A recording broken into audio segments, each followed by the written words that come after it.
हम चैप्टर को कंप्लीट कर देंगे। देख बच्चे, हीट, लाइट, साउंड, जितने भी फॉर्म्स ऑफ एनर्जी हम लोग पढ़ रहे हैं, ठीक है, ये सारे के सारे सिर्फ आपके 7 में भी नहीं, फर्दर काम आने वाले हैं। और अभी जो method of transfer of heat के बारे में देख रहे हैं, इसमें कुछ ऐसे चीज है जो आपको लाइफ टाइम यूज होगा। हम उस चीज को पॉइंट आउट कर देते हैं।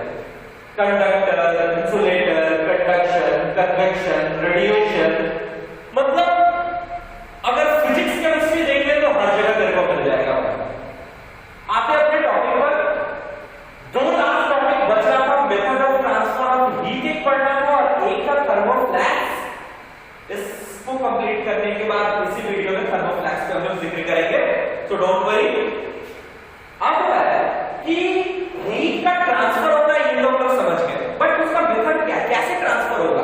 तो 3 तरीका है भाई ट्रांसफर होने का। पहला है कंडक्शन, दूसरा है कन्वेक्शन और तीसरा है रेडिएशन। देख, तीनों हम लोग देखते हैं, तीनों हमारे लाइफ का एक अहम प्रोसेस ही है, बट हम लोग सबसे ज्यादा जिस मेथड के बारे में समझते हैं वो है कंडक्शन। अगर सपोज कर हम लोग चाय बनाते हैं, ठीक है, तो चाय में जो पैन होता है उसको हीट पे उसके बाउल वाले एरिया को रखते हैं, बट उसका हैंडल जो है वो गर्म क्यों हो जाता है? सवाल अच्छा है, सोचने वाली बात है। अगर हम लोग सब्जी बनाते हैं या किसी चीज को फ्राई करते हैं, तो जो हमारा स्पून या स्टिक है उसके एक सिरे पे तो हीट मिलता है, दूसरा सिरा कैसे गर्म हो जाता है? ये भी बड़ा सोचने वाला बात है। और एक और एग्जांपल पे हम बात करते हैं कि यदि किसी आयरन के एक पार्ट को, फर्स्ट एंड को यदि हम हीट करते हैं तो सेकंड एंड जो है वो कैसे हीट में आ जाता है। इस तीनों और बहुत सारे एग्जांपल का एक ही आंसर है कि सर वहां पे कंडक्शन होता है। कंडक्शन क्या होता है? तो transfer of heat from hotter part to the colder part of substance, that is known as conduction. गर्म वाले हिस्से से ठंड वाले हिस्से में यदि हीट ट्रांसफर हो रहा है तो वो कंडक्शन कहलाएगा। और इसके लिए टच की जरूरत है, कांटेक्ट की जरूरत है, विदाउट कांटेक्ट ये नहीं हो सकता है। कंडक्शन करने के लिए पार्ट चाहिए, सब्सटेंस चाहिए, तो सब्सटेंस 2 तरह के हो गए। पहले सब्सटेंस कंडक्टर, दूसरा सब्सटेंस इंसुलेटर। कंडक्टर, हां सर, इस पार्ट से हीट को इस पार्ट तक पहुंचा दिया, ये वो सब्सटेंस है जो कंडक्टर कहलाया। और वही दूसरा सब्सटेंस जो इस पार्ट में हीट को इस पार्ट तक नहीं पहुंचा पाया, वो इंसुलेटर कहलाता है। For example iron, for example plastic, for example और भी बहुत सा चीज हम लोग इसको ले सकते। अगर आप आयरन के एक पार्ट को हीट करोगे दूसरे पार्ट में हीट ट्रांसफर हो जाएगा, वो भी गर्म हो जाएगा।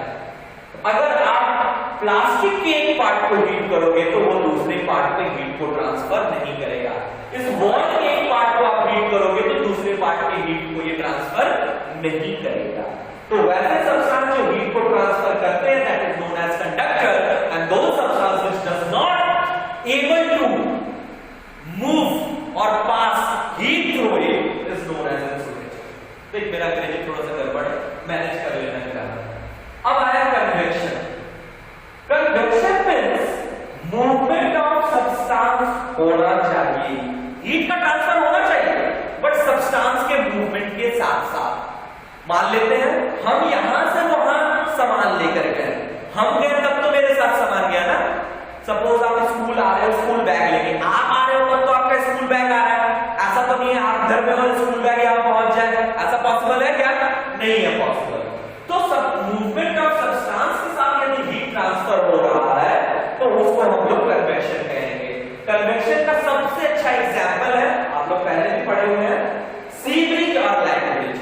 देख भाई, होता क्या है सबको पता है, कहां से गर्म हवा उठता है, कहां पे जाके ठंडी हवा मिलती है।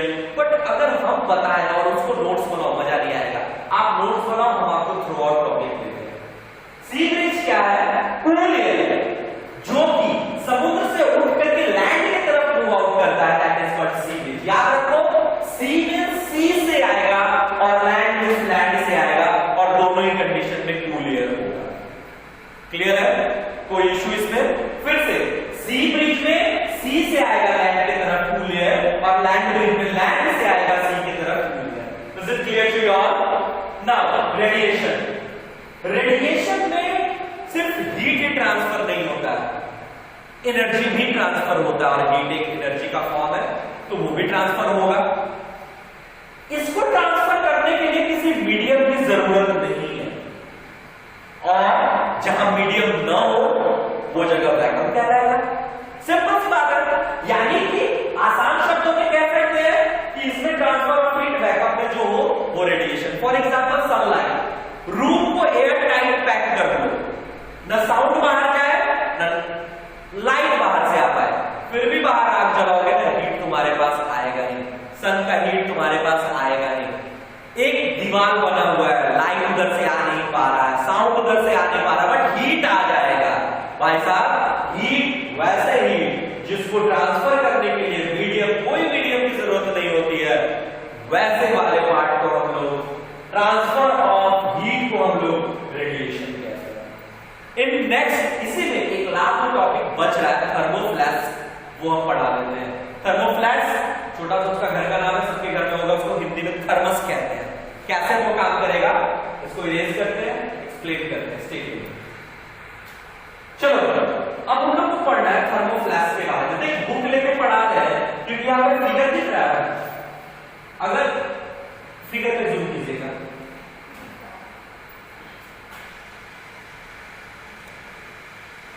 अगर इस फिगर को हम ध्यान से देखते हैं, ठीक है बच्चा, तो देख सबसे पहले आउटर लेयर पे चलते हैं। तो एक आउटर केस है, प्लास्टिक का लो, मेटल का, स्टील का लो, थर्मस कुछ का ले लो, आउटर केस उसका आउटर केस होगा।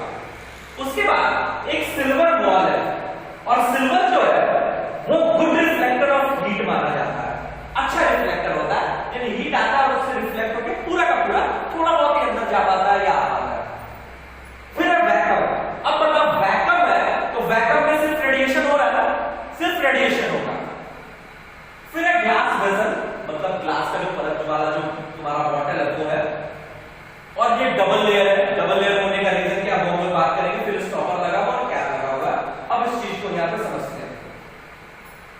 जैसे ही हम इसमें गर्म पानी डालें या ठंडा पानी डालें, उल्टा प्रोसेस पे आ जाते हैं।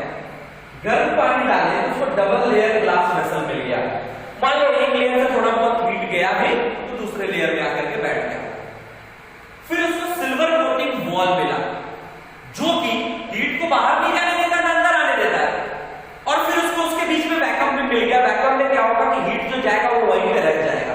अब बात को समझ, अगर हम तेरे से पूछते हैं कि भाई साहब एक ब्लैंकेट अच्छा है, एक रजाई अच्छा है या दो ब्लैंकेट अच्छा है, मेरे हिसाब से दो ब्लैंकेट ज्यादा बेटर है। क्यों? यहां है इंसान, यहां है इंसान, बॉडी से हीट रिलीज हुआ, ब्लैंकेट में हीट गया, ब्लैंकेट हीट को रोका, कुछ हीट पार हो गया, यहां इस जगह पे हीट भर गया, ठीक है। फिर इस ब्लैंकेट के पास हीट पहुंचा और कुछ बाहर निकल गया, बहुत कम बाहर निकलता है। रजाई में क्या है, बॉडी का हीट निकला, इतना ही लेयर बनाया और बाकी सब बाहर निकल गया, जो निकलना होगा उसका। मोटा है तो कम, पतला है तो ज्यादा निकलेगा। बट डबल लेयर जब है, एक यहां हमारा हीट का ब्लैंकेट अंदर बना, एक परत बन गया पूरा हीट का, फिर दो ब्लैंकेट के बीच में हीट का परत। भाई साहब कितने ऑब्स्टिकल हीट के आ गए दोस्त। तो जब ज्यादा से ज्यादा हीट का ऑब्स्टिकल आएगा तो हमारे पास ज्यादा से ज्यादा हीट हमारे बॉडी को प्रिजर्व करेगा। इसीलिए हमेशा कहा गया है कि दो कंबल एक रजाई से ज्यादा अच्छा है। ठीक उसी तरह थर्मोफ्लैक्स में भी कंडक्शन, कन्वेक्शन, रेडिएशन के method of transfer of heat की वजह से हीट ट्रांसफर होता है और हम लोग इस तरह इस चैप्टर को डायरेक्ट में ले आए। एक सबसे जरूरी बात, उसके ऊपर में ना ढक्कन नॉर्मल बोतल ओपनर नहीं लगा हुआ है, उसमें एक कॉक लगा हुआ, वो सिल्क कॉक होता है, एयर टाइट कॉक होता है। मतलब पूरी अगल बगल से लेयर्ड है, पैक है, सिल्वर कोटेड है, ऊपर से भाई क्या है, ऊपर से वो एयर टाइट कॉक है, न वो एयर को आने देता है न वो एयर को जाने देता है। इसलिए थर्मस में या थर्मोफ्लैक्स में यदि आप गर्म चीज रखोगे तो गर्म ही रहेगा, ठंडा चीज रखोगे तो ठंडा ही रहेगा। Is it clear? I think complete chapter 2 आपको हो चुका है।